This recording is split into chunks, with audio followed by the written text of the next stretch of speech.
Dr. Kien Vuu, welcome to the show. It's great to be here, Max. Dude, I'm so excited to meet.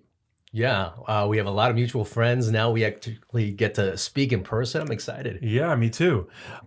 So give me a little bit of your sort of backstory, your credentials. You're a internist, right? I'm actually an interventional radiologist. An interventional radiologist. Yeah, you know what? A lot of people don't know that specialty. They're familiar with radiology. So if you go into a hospital, you go to the radiology suite, it's MRI, CT, ultrasound, X-ray. So a radiologist is a physician that can diagnose disease using all these imaging modalities. Wow. An interventional radiologist is actually a surgical subspecialist of radiology. So what I was trained to do is use medical imaging to perform minimally invasive procedures. So for example, we have a real-time X-ray machine. We could actually enter it with a very, very small hole. Any artery that's bleeding, we can go into that artery, close it up. Any artery that's clogged, I go in and open them up. Say there was a tumor in the lung or something like that. We could put you in a CT scan. I can guide a needle down, sample it, biopsy it. I could also burn it and freeze it. So we basically use medical imaging to perform minimally invasive surgeries. And actually doing diagnostic radiology and interventional radiology, I actually have seen the breadth of all acute and chronic diseases. Dude, that is insane. That's like the coolest thing. I didn't even know that existed. Yeah. So what are some of the types of diseases that you have encountered and treated in your practice? Right. So as a interventional radiologist, I do a lot of opening up blood vessels. So chronic disease, cardiovascular disease, diabetes causes your blood vessels to clog up. So one of the procedures I do is I'll go into a blood vessel in the leg and I'll come down and be able to just with balloons, open them back up so that people don't lose their leg. I work with a lot of cancer in the past. If somebody had a cancer in the liver, for example, I can take a very small tube, drive that tube up to the artery that feeds the tumor, and then put in things that actually stop blood flow to that tumor. So those are some of the procedures I do. Like medications, radiation itself, or? Well, we actually do that now. We actually do release radiation into the tumor. We could also release chemo into the tumor. We could also leave things that just plug up the artery in general so that the tumor gets no blood supply. That's incredible. Wow. And are you still doing that, or? So I do that part-time now. I really switched over to longevity and performance medicine, and there's a story behind that. So I want to hear this story. So do you now have like a private practice clinic in LA? I'm an assistant clinical professor over at UCLA, so I work there part-time, but I also do concierge work, and I work with, C-suite executives, celebrities. We saw one at the party we were together. It was one of my clients, actually, a famous singer. Oh, yeah? Yeah. So I work on them basically on the performance and longevity end, and we could talk about how I went from interventional radiology to that. Well, that's what I want to know. So let's get into that. That sounds like a very interesting story. Yeah. So I resonate with this statement here. There is a quote that's attributed to the Dalai Lama. And the story goes, there was a reporter that asked him what he found most interesting about humanity. And he said, man, because he would sacrifice his health in order to make money and then sacrifice his money to recuperate his health. And me and so many of the clients I treat now share that similar story, and that resonates with us. So 4 years ago, I lived probably what people thought as the American dream. I was actually born in post-war Vietnam, and we escaped by boat. So I was on a refugee boat for 8 months docked outside the Philippines. Wow. And I survived dysentery there. I was then in a Philippine refugee camp for 3 months. And then we were sponsored over to America with no money. And basically with grit and determination, this guy becomes this, I'm going to use air quotes right now, successful doctor. I find myself as chief of interventional radiology in my hospital. I was in a relationship. I bought my dream house that overlooked the Silver Lake Reservoir, the Hollywood sign. I got a fancy car.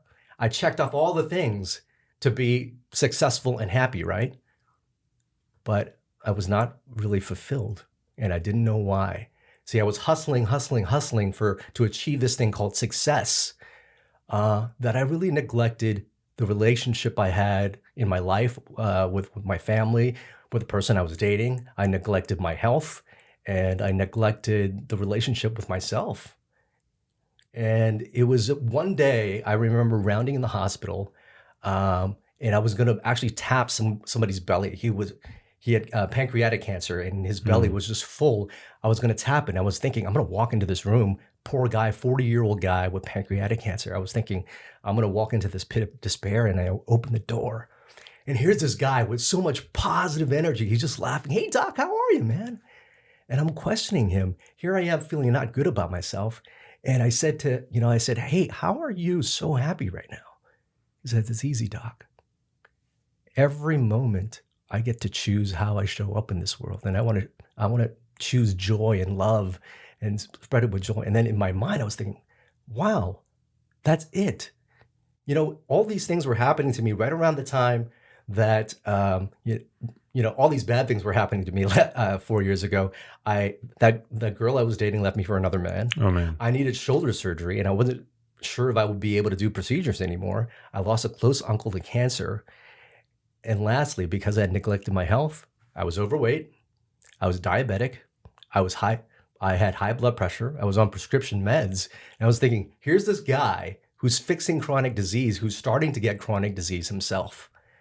And it was after that experience with that one patient, I remember his name, Ishmael. After that one patient, I said, I really need to choose how I show up. So I left that full-time job, and I said, I really need to work on myself. So I just worked on sleep, nutrition, and exercise, and focused on that for a little bit. And in a matter of 4 or 5 months, reversed my diabetes, off of meds, reversed my hypertension, and was feeling great. And then in my mind, I was thinking, man, I didn't learn this stuff in medical school. In fact, many of your doctor friends will probably agree that the lifestyle we learned to become a doctor, you don't sleep, you're up, you're working long hours, the food at the hospital sucks. It's a setup for chronic disease, right? So I wanted to really dive in and say, what else don't I know? Let me learn some things that are unconventional in medicine. So I did personal development. I went to Burning Man. I did plant medicines. I did a lot of spiritual retreats and really worked on myself. And then I did a fellowship in anti-aging and regenerative medicine. And with all that training, I began to think, oh, not only did I not have chronic disease, but I'm feeling more fit, more energy, and more vibrant in life. And so that's when I started to switch into having this concierge practice. And there was several things I've kind of discovered along the way that's pretty cool. Yeah, I want to hear about those, but I can't believe that you were so unwell.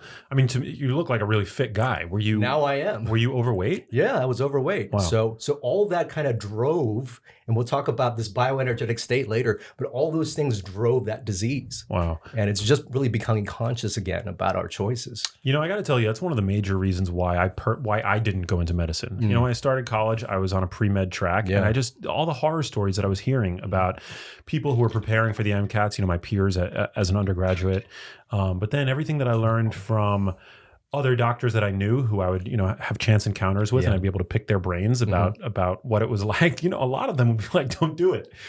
And that's why I ended up going down the path that I went down. But it's just, it's very interesting to hear you say that, and paradoxical as well. Yeah, well, extraordinary what you're doing. I love the platform that you're under, and people really need to know and just become a little bit more conscious that they can be in control of their health. Absolutely. Yeah. So you mentioned the bioenergetic state. Yes. What is that?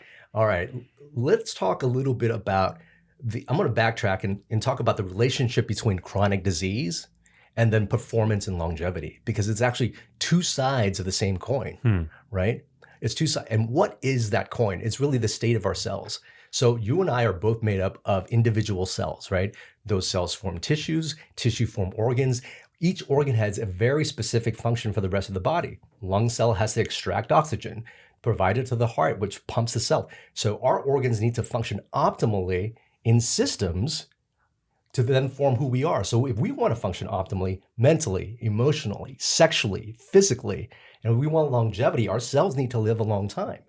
All right? So that is our cells functioning optimally. On the flip side of that coin, say a cell does not function optimally. Well, if it doesn't function optimally, then you have a suboptimal organ. Say your lungs weren't functioning optimally, so it's just going to extract 80% of oxygen. Now the rest of the cells throughout your body aren't going to get that oxygen, and they start to fail. And then systems start to fail. So if you've got a failing immune system, you have autoimmune disease and you have cancer. You have a failing cardiovascular system, then you start getting strokes and heart attacks. You have a failing neurological system. You have dementia and Alzheimer's. So all of that is actually the flip side of the coin for performance and longevity. So you then ask me, Max, what then leads cells into the performance and longevity path, which I call the thrive state? I'll explain in a second. And what leads people into the path of chronic disease? Well, before I entered medical school, I was actually working at the USC School of Medicine, and I was studying lung cells, right? There's actually two types of lung cells. Type 1 cells, which are really flat, and they participate in gas exchange. Then you have these type 2 lung cells, which are kind of like the stem cells of the lung. They're like lung stem cells, which can proliferate themselves, meaning divide themselves. They can actually turn into a type 1 cells, and they also release something called surfactant to kind of keep the lung moist. Well, I was studying these cells on a petri dish, and we would see how they grow. And one thing you notice is if you start to change some of the nutrients in the media, they'll start to behave a little differently. Like the type 2 cells will grow more, and if you switch up the media, they'll start to differentiate into type 1 cells. And that's just the medium. Then we also noticed that if you started to shift the temperature, some cells would do better than others. Then if you started to change the light in the incubator room, so now you've got an example. Both these cells, the type 1 and the type 2 cells, have the exact same DNA. But what's driving the change, right? What's driving the change are actually all these small energetic cues, the nutrients, the light, the temperature, all that. So that is now all the bioenergetic cues around the cell. And our cells are constantly, second by second by second, interacting with all the different energies from the environment. And that is what I call the bioenergetic state. The bioenergetic state is the collective energies in that cell's environment that would direct the cell whether to go into a thrive state or the stress state.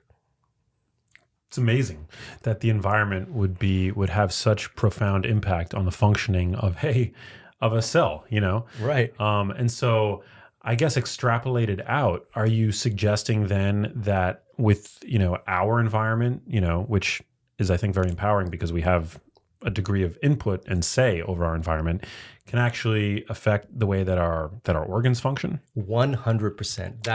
That's really the message right there, my friend. You're speaking my language. Right. So there are actually two main pathways a cell could take, right? The cell could actually function at its optimum, which I call the thrive state. So when it is functioning optimally, your mitochondria are working at its best, your telomeres are longer, and optimal cells lead to optimal organs, lead to optimal performance.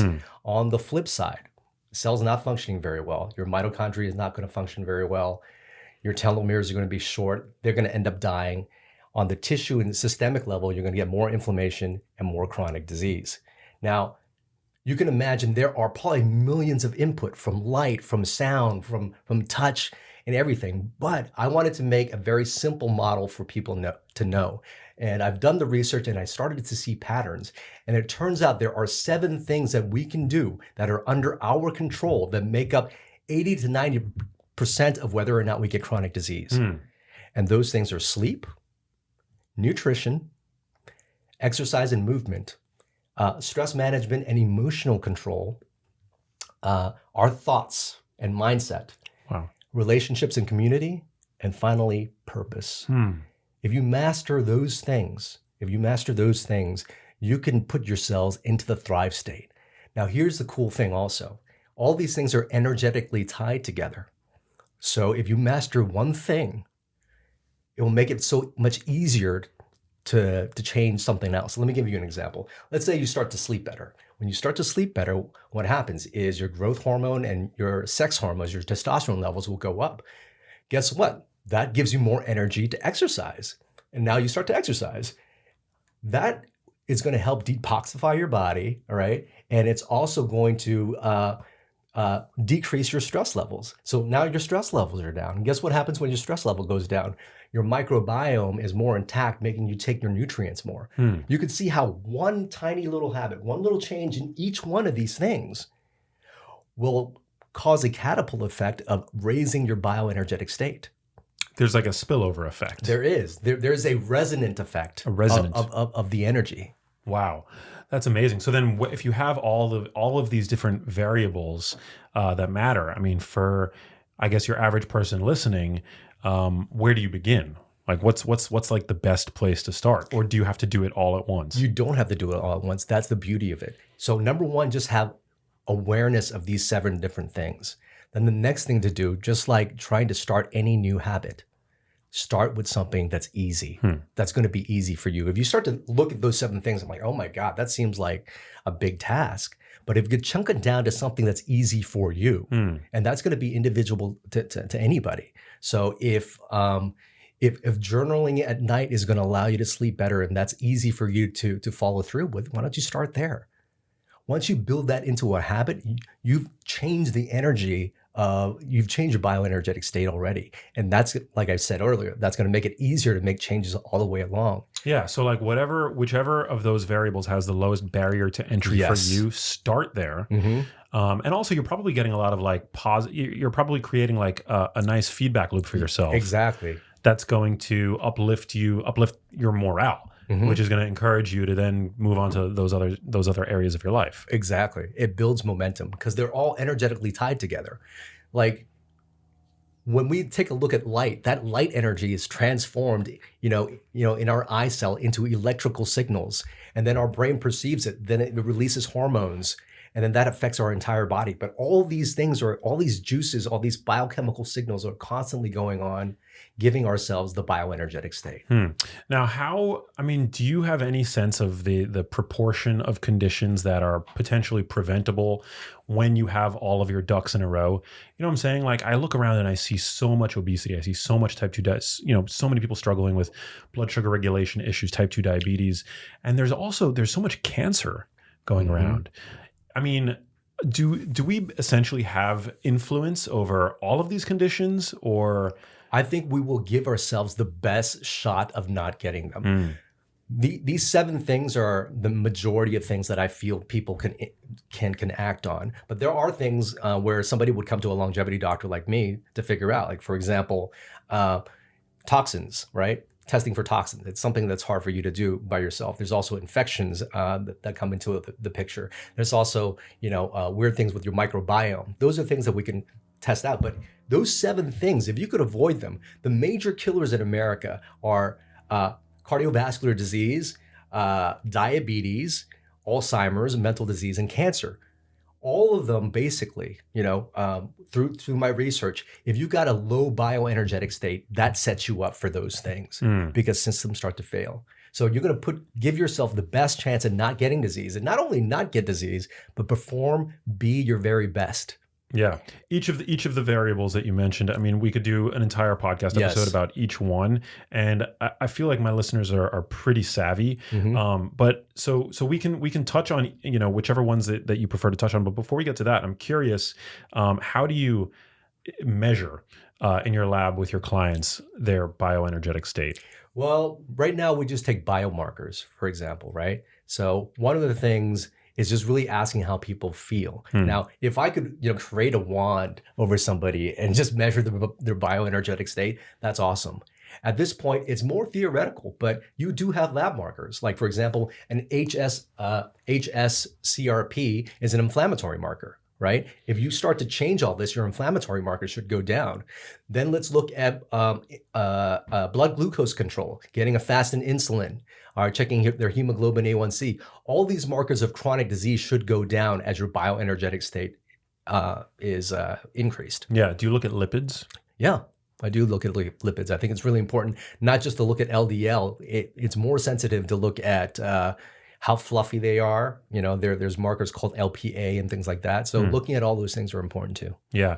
LPA is a sort of new area, and I've become kind of curious about it. I believe about 25% of it is somewhat responsive to environment, to diet, things like that. It's largely under genetic control, but I've seen some research that suggests that saturated fat paradoxically can actually lower LP little a.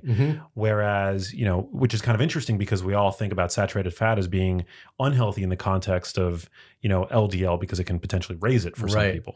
No, I started to increase some butter, coconut, avocado, and my LDL has increased, but I've noticed that my LDLs are very fluffy, which means that they're healthy, and my LP little a is low, and also my LDL particle number, which is more important than overall LDL, that's also low as well. Did they change? They came down once I went to more saturated fat. I noticed a drop in triglycerides more than I did anything else. Wow, very interesting. Yeah, and that's important, having low triglycerides.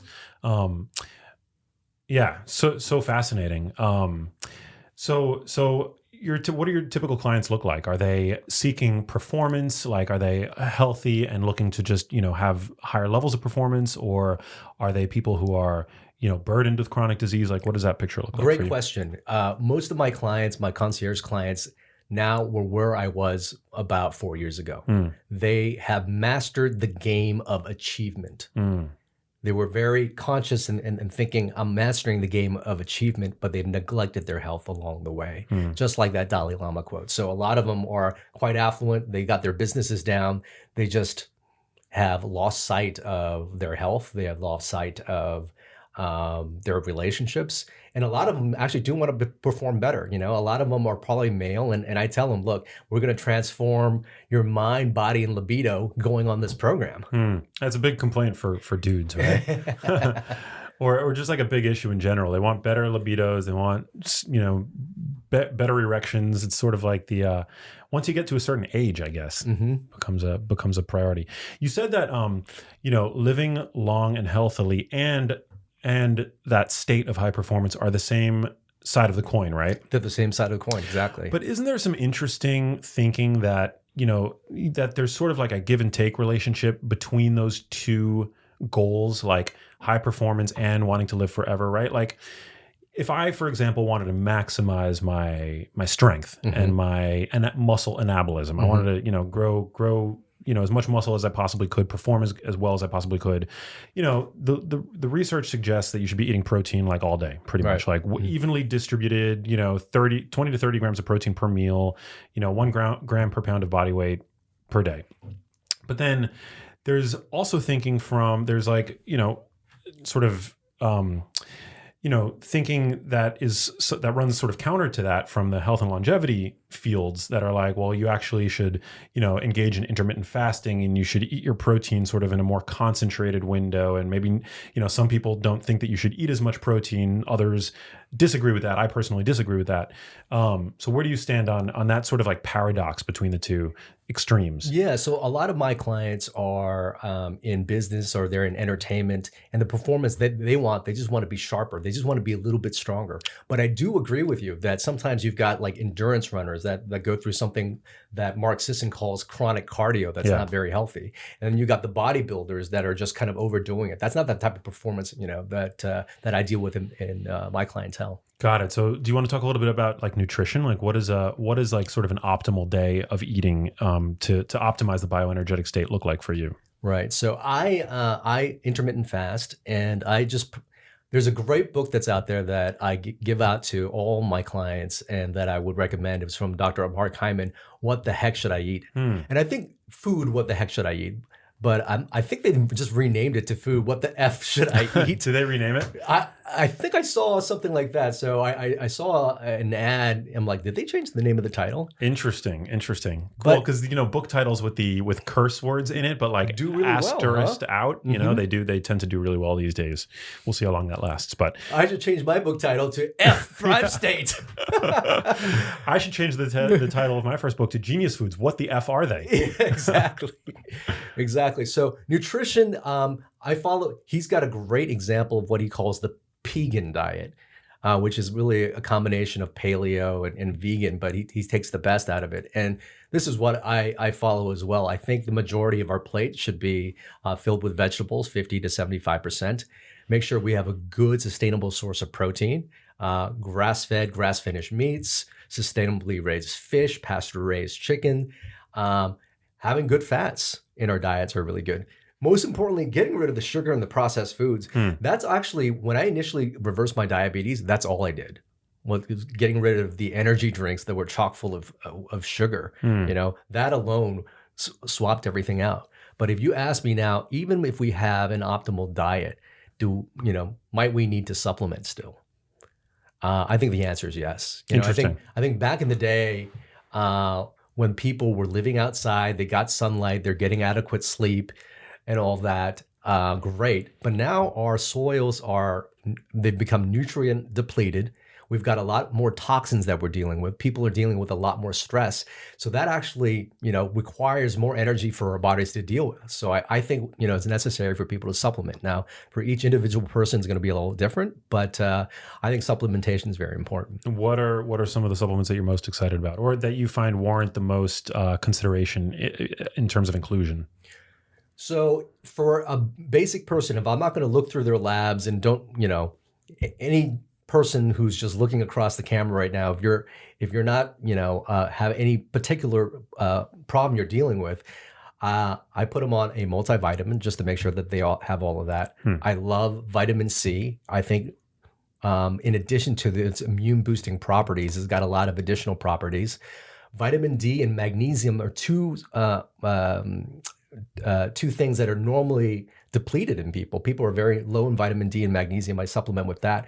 And also to supplement with things that are going to support your mitochondria, like CoQ10, PQQ, and alpha lipoic acid. That's the basic. And depending if you've got a certain condition you're dealing with, or if you want to boost the system, then I offer some other recommendations. Yeah, well, you mentioned vitamin C. We were connected via our friends at Live On Labs, who, of course, they manufacture this amazing liposomal vitamin C product. Is that the form of vitamin C that you use personally, or what is that? Yeah, so I use a packet of liposomal vitamin C every day. And the reason I go liposomal is the following. There's a lot of nutrients that are out there, specifically if they're water soluble. When they're water soluble, when you ingest it, what actually has to happen is it needs an active carrier to get it through your gut, and then it gets in your bloodstream. Once it's in your bloodstream, it needs another carrier to get it into your cells. So by the time you take something in, a lot of it's going to be degraded, and only a small percentage of that will actually make it to your cells. Liposomes are basically small, little tiny cells. They're actually made up of the same cell membrane, phospholipids. Now, if you encapsulate a nutrient with that, what happens is it protects that nutrient from getting degraded in the gut. And when you have a cell membrane in contact with another cell membrane, they'll just kind of take it up. So you don't lose any that way. Then it gets in your bloodstream, and very similarly, it will deliver cell membrane to cell membrane. That'll deliver it straight to your cells. So a liposomal product, such as liposomal vitamin C or anything that's encapsulated by a microsome, has a much, much better bioavailability. There's a vitamin C expert, Thomas Levy, who actually says that 6 grams of liposomal vitamin C is almost kind of like 50 grams of vitamin C IV. Wow. That's incredible. Yeah. So when we absorb nutrients through our gut, they're packaged in what are called chylomicrons, correct? So are liposomes basically the membrane equivalent sort of like version of that, where they just sort of get sucked up because the gut barrier, the gut wall just kind of recognizes them implicitly? Yeah, that's exactly right. Basically, everything needs a little bit of a carrier, and the chylomicrons are very much like that. They're kind of like cholesterol molecules that are now bound with your nutrients. So liposomes work in a very similar fashion. That's amazing. Yeah, before we started rolling, I took a vitamin C packet from Live On Labs, and I use their magnesium threonate pretty regularly. Their glutathione. I mean, Matt, have you tried their glutathione? It's a hard smell, but it's great. I mean, glutathione's the master antioxidant. So, I use basically all their stuff. Isn't there an interesting relationship between glutathione, like exogenous, like supplemented glutathione, and lung health? You said you used to work on lung cells, right? Isn't glutathione isn't there relevance for asthma or certain like lung conditions with? Glutathione is one of these things, these antioxidants that works everywhere in the body. So It's so important that any type of oxygen, free radicals will damage a particular cell. So you need to be able to recycle those things, which is why vitamin C, alpha lipoic acid, glutathione, things like that are super important. Yeah. When eating meat supplies, meat is pretty rich in sulfur-containing amino acids, which is one of the rate limiting elements, right? That our bodies need to create glutathione. It's interesting that I always like to kind of poke a little bit and see where people stand, like on the meat issue, because to me it's such a valuable health food, and I find that in the health and wellness community on social media it's so contentious. I mean, you mentioned red meat, and people are just like, some people are huge fans of it, but then others come out with like pitchforks. Yeah, that's a big ideology, fight with that. I personally eat meat. I think it's one of the most nutritious foods that we can get. I'm not one of those nose to tail guys quite yet, but you're right. Now I understand people's ideology. I just want to also let people know that if you don't eat meat, it's so important to make sure you do it right and to follow how you feel, because I went vegan for 4 to 6 months or so. And initially it was just not the standard American diet. So I started to feel a little bit better. But then, to a point where I didn't, then I lost a little bit of energy. I wasn't getting enough B12, et cetera. I actually have a good friend who's a concierge physician, and he won't take clients into his practice if they're vegan, which I don't know the ethics behind that, but he basically doesn't, he thinks that like, you're already playing the game with like a handicap. If you're doing that. Yeah. And I totally understand like the decision to go that route from an ethics standpoint. But it's just interesting the sacrifices that people make for their health. Yeah, now some people are able to do it very well, but everybody's needs are a little bit different. And that's why when you go through the bioenergetic state, the blueprint for everybody's going to be a little bit different. Which habit are you going to be able to change first? And does one thing work better for you than somebody else? And it's really being a little bit more intuitive and listening to yourself. Yeah, like being able to tap into that intuition. So what are some other key factors that you think tend to be overlooked today that add up to big health wins in terms of their people's bioenergetic state? Really understanding the thoughts, beliefs, and emotional aspects of it. So emotions actually translate. They actually have there's stress hormones, right? So when you're fearful, angry, all that stuff, your cortisol goes up, and that causes inflammation down the road, and that's going to drop your bioenergetic state. But emotions of gratitude, emotions of love, and emotions of forgiveness, that also has a healing energy. All those emotions actually have a biochemical signal, a mixture of dopamine, serotonin, oxytocin, all those things. So one, knowing that stress and emotions are so important, being aware of them, because it is important that we know how we're living every day. Are we living is our emotional home anxiety and paranoia and all that? So one, is important to know those things, but two, having thoughts and beliefs, you got to understand, why do we get certain emotions sometimes? Well, it's probably because you've got some stimulus, and your subconscious beliefs, will say, hey, I'm fearful of that, or this thing makes me angry. And understanding that every emotion can then be shifted if you start to understand how that thing's been programmed in. Basically, our reaction to things happen at the age of 0. Actually, no, in utero, all the way to the age of 7 or 8. We have all these programs and beliefs that are already programmed in us. And because of the way we're programmed, we might, take on a certain situation. Somebody's yelling at us. Oh, I'm going to come back with this particular reaction. And that is a set thing in our mind. But being able to understand that we actually, if we can breathe through those emotions sometimes, and it's so important to do during this time, if you can breathe through those emotions, you can turn emotions of fear and all that stuff that put us in the sympathetic state. Now we're in the parasympathetic state. And in that space there, we can choose how we want to show up. We can start to then choose and cultivate feeling differently, or changing the meaning of what something is happening in our life. And that's the true power right there. I love that. I find it so funny when you encounter people, and usually these sorts of things only emerge after really getting to know somebody. But like so many times, people operate. They have these like automatic gestures or tics almost, or responses, or vocalizations or whatever. They're just like automatic. People just like are not present. They're not aware, and so. They're like they tend to be the thing that you notice, like that your boss does all the time that just annoys you or gets on your nerves, or the thing that like your significant other, that one thing that they do all the time that when they first did it, you were like, oh, that's cute or something. But, over and over and over again, like the fact that it's so automatic, I think can become really irritating. And personally, when I see people doing that, I always think to myself, oh, that's probably something that like that person does all the time.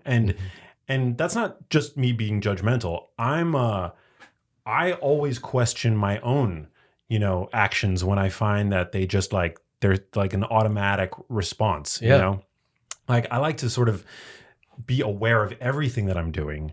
And whenever I have a response or something, or there's like that, like an ism, something that I do that I don't seemingly have any control over, I love to be able to like put a mirror on that. And then to adjust accordingly. Yeah, what's your process of doing that? I mean, do you notice it right away and you stop yourself, or what's your process? Yeah, I mean, sometimes it's as simple as like looking at foods and sort of the narrative that I've constructed in my head around certain foods. Like I don't like that. If somebody offers me something that maybe I didn't have a good experience with this food in the past, in my head, my gut level response is to say, I don't like that, no thanks. But I always like to like, and I think this comes maybe from meditation, or at least understanding what meditation does. I don't necessarily even think that you have to be a regular meditator to just understand that we have these like, these like gut level responses to things. And if we just were able to breathe a little bit more and to allow a little bit of space to come in between the stimulus and our response to that stimulus, then it would do us a world of good, and we'd spend less time walking around like automatons. Like if you look at a Labrador retriever, right? That animal is all just reactive, gut level. It sees food, it's going to act on it. It's all impulse basically. And I just don't think that like as a human being, that's like a great place to like, that's a great sandbox to play in. I think you should always be conscious of your actions, Now, that brings me to a very interesting point that I like to think. Chronic disease is at its highest in the country. 1 in 2 Americans have it. 1 in 4 Americans have at least 2 chronic diseases, right? It's bankrupting our nation. But why do we get chronic disease?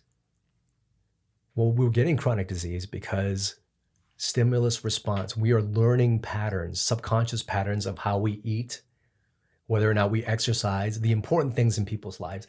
When I was a kid growing up, I was made fun of being poor, being an immigrant, with the stinky shoes my mom, or the stinky clothes my mom cooked.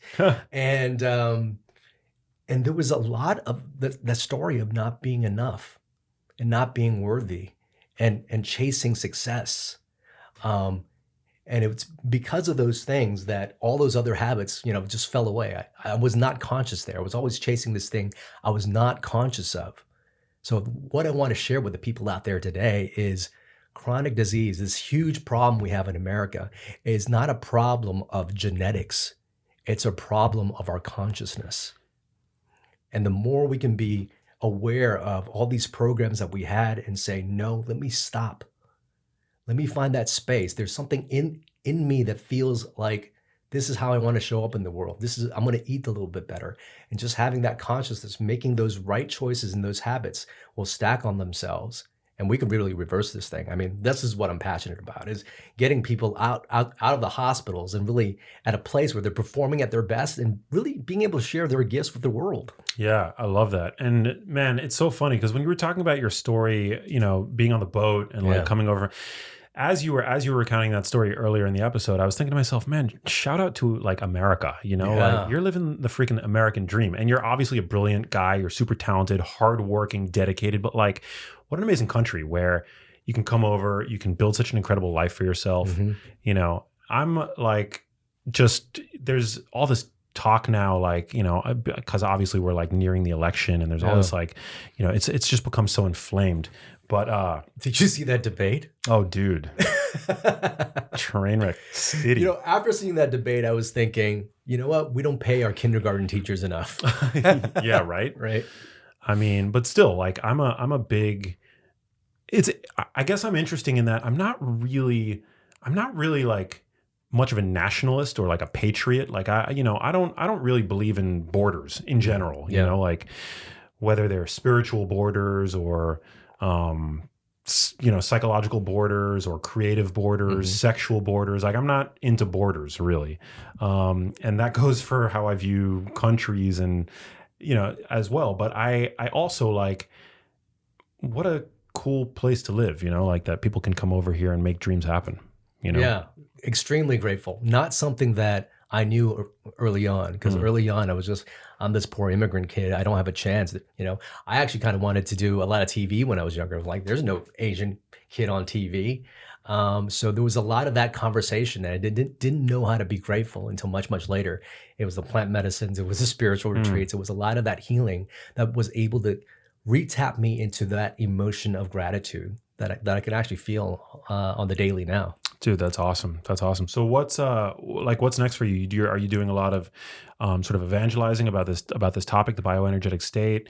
Are you doing a lot of media? Like what's your deal? Yeah, so I have a book coming out called Thrive State. And it's really about how to get yourself into that Thrive state. That's coming out April 6th, 2021. So I'm excited about that. We'll be doing a little media tour with that, maybe doing a little bit more podcasts. I do a lot of TV. I'm a media expert for Access Live, been on The Doctors a few times. I really think there's this, because chronic disease is really a disease of our choices and of our consciousness. How do we shift that best in people? And I think in the past, media on health has always just been just like you see in the news. It's always negative and not inspiring. But media is such a powerful platform, because media can allow people to tap into their emotions and make them laugh. And that's how you engage. And once you start to engage, well, then you can dose them with a little bit of medicine as to how to shift their life. Yeah, I love that. And you also have to like package it in a sugar-coated pill as well. Exactly. Right? You got to like be able to be enthusiastic and to like be engaged in your topic. I find that a lot of people, in sort of I guess in coming from more like academic medicine, they're just not good communicators. So it's great to have people like you who are, obviously well credentialed, like, your field, that are coming out and like, you're just like so energized about. Yeah, I have a dream of medutainment. Is really, getting what we know, in longevity, performance, how to prevent disease, but, present it in such a way that people are entertained and you could actually touch, the person next door or across the screen from it. So that's something I'd like to kind of manifest into the world for myself. Yeah. Are you always still like staying up on the like latest, research to be published? And I mean, what I get from you is that you're a life learner. Yeah, definitely a life learner, but there's a whole lot of content out there. And one of the things that I feel now is the more I know, the less I know. I don't know if you have that feeling. I feel the same way. I was talking to Max over here, who's running cameras for me, about the Dunn and Kruger effect earlier. You're familiar with the Dunn and Kruger effect? No, tell me. Oh my God, it's the cool. So it's like, we all have cognitive biases that we carry with us, right? There's the confirmation bias, authority bias. Dunn and Kruger is another one of these biases where the more the less you know about a topic. It's like this crazy paradox, but it's so well describes everything that we're seeing in society right now on social media with armchair, social justice warriors and things like that. The less you know about a topic, the more you actually think that you know. Whereas the more you know about a topic, the less you feel like you know. Exactly. So it leaves experts feeling like, they, humble by their information and how much there is to know and how little they actually know in the grand scheme of things.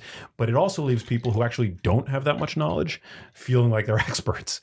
And it's just like this really unfortunate thing that, when you expose that bias that we all have, right, to the power of social media and you let these, you let people have a voice, which on the one hand is an amazing thing, right? But on the other hand, it's like, well, everybody has a voice and, we're not always experts in the things that we like to post about. So it's just this funny paradox. Yeah, it is. The Dunn and Kruger effect. Well, dude, thank you so much for being here. You got it. This was so fun. Yeah. Yeah. You dropped a lot of great knowledge. Where can my listeners find you on social media? So I'm on Facebook, YouTube, and Instagram at Kien Vuu MD. That's KIEN VUU MD. And I also have a website, kienvuu.com. Dope. The last question that gets asked to everybody on the show, Dr. Vuu, what does it mean to you to live a genius life? I think both you and I had mentioned this before, and it's really the quote from the Austrian Holocaust survivor, Viktor Frankl. Between stimulus and response, there's a space. And in that space is our power to choose our response. And in our response lies our growth and freedom. So that's key there. Number one, always having the awareness of whatever you're feeling, whatever's happening, whatever the circumstances are, we can always pause and have a choice. We can cultivate that space to choose how we want to show up in the world. And how we show up in the world, our daily habits and our actions ultimately lead to the relationship we want, the health we want, any kind of success we want. And that's living the genius life. Beautiful. Shout out to Live On Labs for linking us up. Yeah, brother. Really, really good to connect and to have you on the Genius Life. And to all you guys out there in podcast land, appreciate you as always. Thanks for tuning in. Share this episode of the show, please, with your friends and loved ones. Text me to let me know what you thought about the show. You can do that by texting anything you want, really, to 310-299-9401. And I will catch you on the next episode. Peace.